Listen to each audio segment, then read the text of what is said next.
And here in Canada, concern is on the rise over a case of a BC teen and the avian flu.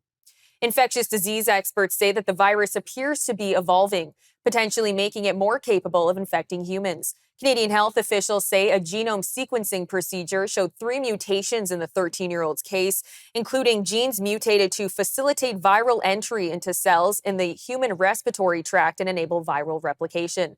The medical director of the Vancouver Infectious Diseases Centre, Dr. Brian Conway, says that the mutations uncovered in the viral genome sequence of the specimens collected from the teenager could be the key to it becoming infectious to humans. We were joined by Dr. Conway earlier to unpack this. So avian flu is endemic in birds around the world, migratory birds. It spreads to flocks.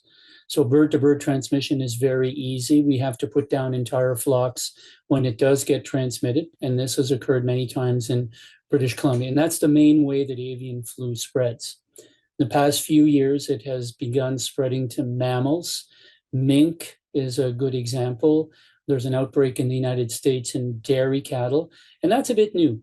So I think transmission to mammals means that the virus has changed to some extent and is now able to infect mammals a bit more easily than it used to. In terms of spread to humans, that was first identified way back in 1997 with the first cases of avian flu. It is unusual. There are under 1,000 cases worldwide since avian flu came to be recognized in 1997.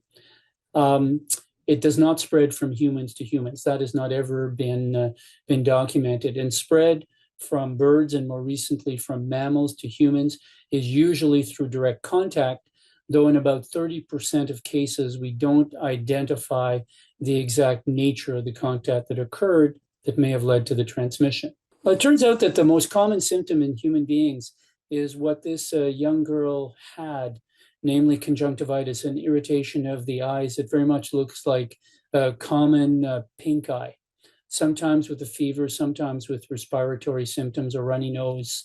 And then it can progress to very serious disease involving the lungs, causing pretty severe pneumonia, especially in individuals with underlying conditions, and can be fatal. Over the course of the 1,000 cases or so that we know of, fatality is in the neighborhood of 30%, though we're not 100% sure that there aren't other cases that were much more mild. So that's probably an overestimate, but it can cause pretty severe disease. Tends to begin, as I say, with an irritation of the eyes, conjunctivitis. So the main concern is that the isolate from this 13-year-old had 3 new genetic changes or mutations that make the virus more likely to infect humans more easily. Now, whether those are mutations that occurred after she became infected, because the virus always changes, or whether these are changes that were present in the virus that she acquired and that birds or other animals are carrying could transmit to other humans, this is the greatest concern, that this virus will become more tropic to humans, will become more easily transmitted to humans as it has been to cows and mink. And then it could potentially eventually transmit from humans to humans. So I think the main thing that people can do is go get your flu shot, please, because if you get infected with human flu and avian flu at the same time, that could be a very bad thing and make the virus evolve more rapidly and make you more sick. So that's my first sort of recommendation. Second recommendation is if you have sort of pink eye that looks a bit more severe, or if you are getting flu-like symptoms, please consult a healthcare provider as soon as possible and explain to them any contact that you might have had with animals in the recent past so that the right tests can be done to evaluate what you have.